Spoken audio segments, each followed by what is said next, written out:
Welcome back everyone! Ngayong araw na palabas ay dinala sa inyo ng prospects. At sige, pagkatapos ng ilang update tungkol kina Luka Doncic at Austin Reeves, parehong sinasabi ni Shams at Reich tungkol sa kanila. Kinukumpirma ni Redick na pareho sila sa return to play progression, na si Austin ay medyo nauuna kay Luka at ayon kay Shams, maaaring bumalik si Austin sa unang round. Mayroon kaming ilang update at bagong injury updates tungkol sa kanilang posibleng kalaban sa playoffs. Ang koponan na iyon ay ang OKC Thunder. Kung hindi mo pa narinig o hindi mo pa nakita kagabi, isa sa kanilang pinakamahusay na manlalaro, kung hindi man ang kanilang pangalawang pinakamahusay, ay nasaktan. Ang manlalarong iyon ay si Jalen Williams, J-Dub, hindi si J. Will. At muli, kung hindi mo pa nakita, siya ay nagkaroon ng hamstring injury, huminto ng paika-ika pagkatapos subukang mag-layup sa mabilis na pag-atake, hawak ang kanyang kaliwang hamstring. Alam mo, sila ay nakikipag-usap tungkol sa hamstring stuff pareho kay Luka Doncic. Pero para kay J-Dub, ito ay bumalik ng matagal na. Sa season na ito, nawala siya ng mahigit kalahati ng season dahil sa ilang iba't ibang hamstring injuries. Ngayon, nabanggit ko na ang kasalukuyang ito ay kaliwang hamstring, pero mayroon siyang dalawang nakaraang right hamstring strains. At well, ito ay tiyak na build-up at maraming kombinasyon ng hamstring issues para kay J-Dub. Ngayon, wala kaming opisyal na update at timeline para sa kung gaano katagal siya maaaring wala. Pero tulad ng nalaman natin kay Luka Doncic, kahit grade 2 ay maaaring hanggang 1 buwan. At yon ay kasama ang alternative treatment na kailangan niyang pumunta sa Madrid, Spain. Kaya para kay J-Dub, kung higit pa ito sa grade 1, na kahit iyon ay humigit kumulang 1 hanggang 2 linggo, kung hindi man medyo mas matagal, and yon ay papasok sa second round, o malamang na gayon pa rin. Kung higit pa iyon, maaari niyang makaligtaan ang buong second round. At isang mabilis na update dito habang literal na ini-edit at ina-upload ko ang video na ito. Si Shams ay nag-tweet na si J-Dub ay nagkaroon ng grade 1 left hamstring strain at susuriin linggo-linggo. Kaya ginagawa itong week-to-week sa halip na day-to-day. Kaya hindi ito grade 2, pero higit pa sa simpleng tweak na nasa pagitan ng grade 1 at grade 2 timeline. Kaya saan man mula sa malamang 2 linggo hanggang marahil 3 hanggang 4. At sa puntong iyon, tiyak na papunta na ito sa second round. Hindi siya babalik o malamang na hindi babalik sa unang round at malamang na makaligtaan ang simula kung hindi man marahil karamihan ng second round din. Dahil ang kanilang series ay hindi umabot sa 7 at ang Lakers ay hindi rin umabot sa 7. At obviously, ang Lakers ay kasalukuyang nasa unang round. Kaya ang OKC Thunder din. Sa tingin ko, hindi matatalo ng Thunder nang walang J-Dub. Kung pinag-uusapan ang unang round at kung sino ang kanilang kasalukuyang nilalaro na Phoenix Suns, sa tingin ko kaya nila at matatalo nila sila kahit walang siya. Pero sa second round, sa tingin ko, mas mahirap na hamon. Kung ang Lakers iyon na talagang umaasa ako na magiging ganon, mukhang sila talaga kasama ang kasalukuyang pero simple lang, hindi madali nang walang J-Dub. Ibig sabihin, kung may koponan na handa maglaro nang walang katulad ni J-Dub, tiyak na ang OKC Thunder na may backup guards tulad ni Caruso. Miss ka na nga pala. AJ Mitchell, Isaiah Joe, ATB tiyak na mayroon silang maraming depth pero hindi naman siya direktang mapapalitan. Hindi mo mapapalitan ang lahat ng ibinibigay niya sa court. Ang two-way ability, ang scoring, ang playmaking, pinakamahalaga. ang defense. Obviously, malaking kawalan iyon sa kanilang koponan, lalo na kung laban sa fully healthy Lakers team o simpleng fully label Lakers team. Sa puntong iyon, kulang sila ng major perimeter defender. At kapag kailangan mong i-cover ang lahat ng tatlo nina Luka, LeBron at Austin, tiyak na mahirap iyon. At hindi rin kalimutan si Luke Kennard ngayon na tiyak na playoff threat. Muli, tiyak na marami silang depth. Obviously, kung makakapasok si Caruso at kaya niyang harapin ang mahihirap na matchup. Pero kung walang J-Dub, mas gusto ko ang tsansa ng Lakers. Hindi sinasabi na tiyak na matatalo nila sila, pero gusto ko ang odds nila na maging series sa puntong iyon at posibleng mag-upset din. At habang nabanggit ko na walang opisyal na update, mayroon kaming ilang komento mula sa head coach Mark DNA tungkol kay J-Dub na sinabi pagkatapos ng laro na quote-unquote, iniisip namin na na-aggravate niya ang kanyang left hamstring. Titingnan namin ito sa susunod na ilang araw at ia-update namin kayo kapag angkop. Ngayon, hindi ako sigurado kung nakalimutan niya kung aling hamstring ang narinig niya noon o kung kasalukuyan siyang may right hamstring issue or sa halip left one. Pero si Mark Dian ay medyo nag-hint na mayroon ng issue sa kanya na posibleng nilalaro niya. O muli, kung nakalimutan lang niya kung aling hamstring ang dati niyang nasaktan. Tiyak na maraming nangyayari dito kay J-Dub.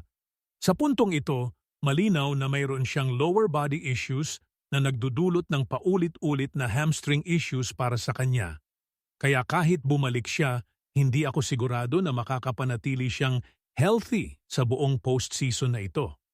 Tulad ng sinabi ko, ang lalaki ay nakikipag-usap sa ilang major lower body issues dito. Sa season na ito, nawala siya ng 49 games, kahit ibang binti naman ngayon. Pero kahit ano pa, tiyak na nagpapahiwatig ito ng malinaw na problema sa kanya na sa tingin ko ay hindi malulutas sa maikling panahon na nangyayari sa postseason at lalong agad ang second round para sa kanila. At huwag kang magkamali, tiyak na hindi ako masaya na nasaktan siya. Hindi ako masaya na nasaktan siya.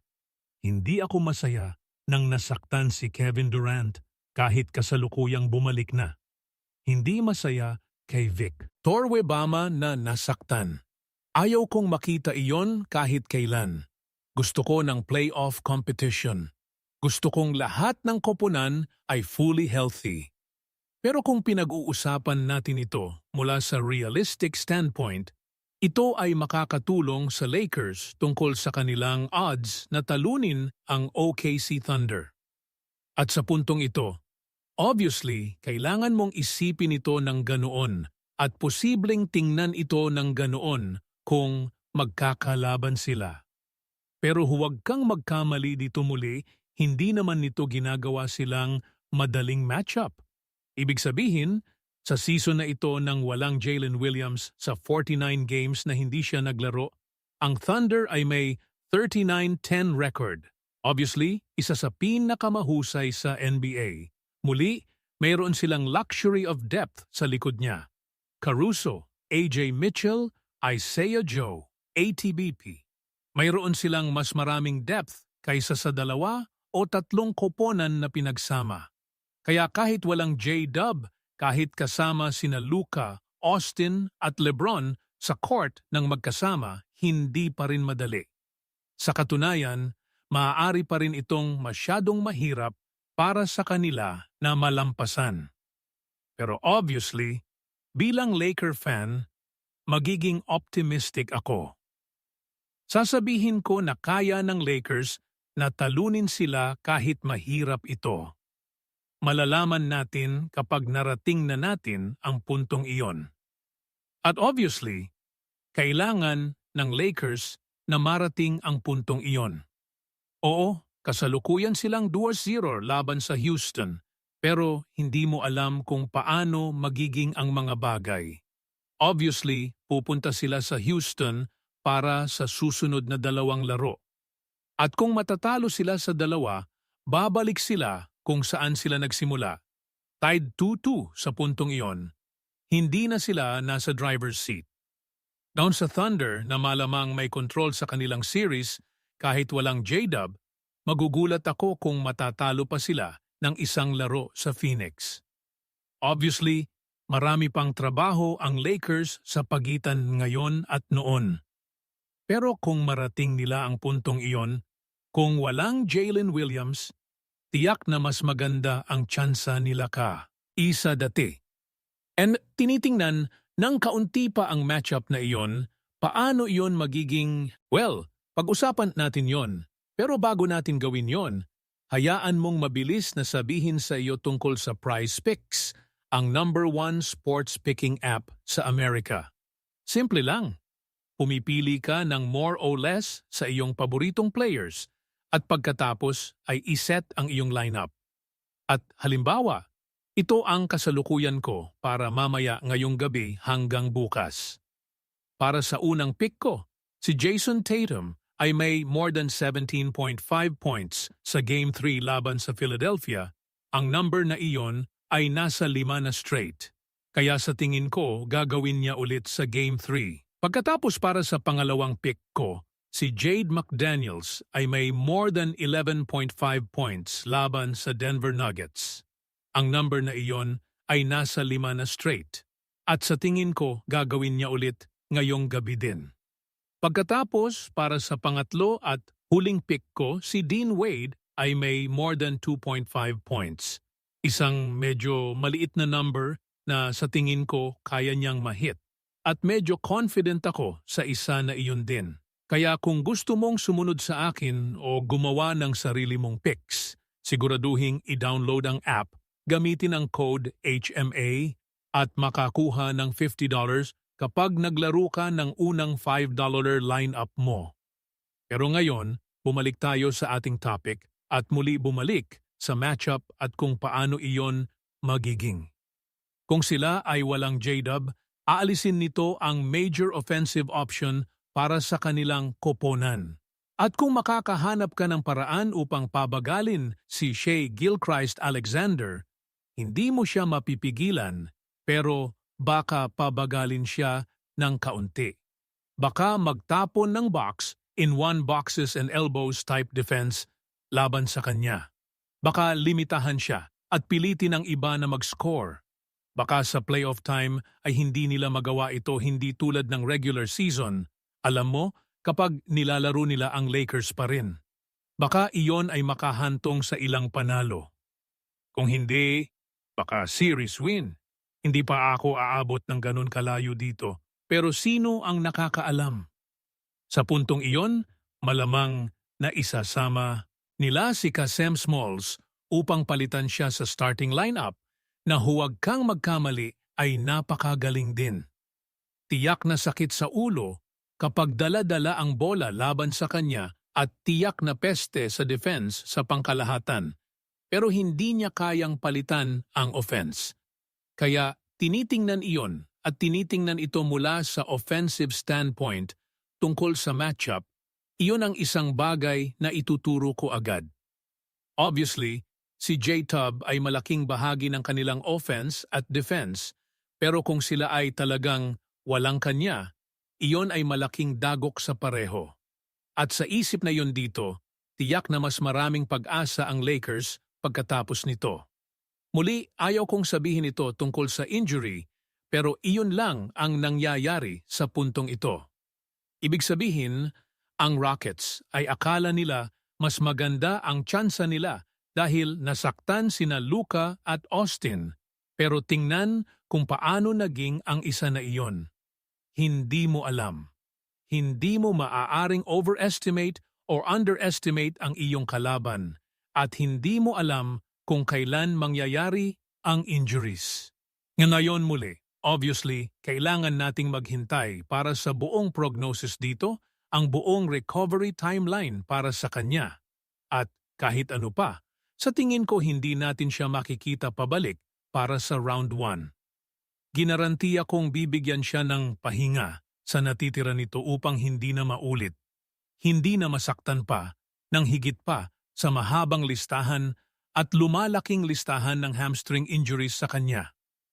Susubukan nilang maging maingat, pero gaano kaingat ang maaari nilang gawin pagdating sa second round? Sa palagay ko malalaman natin. Pero sa kabilang panig nito, magiging healthy ba ang Lakers? Alam mo, gusto nating isipin na sila ay magiging.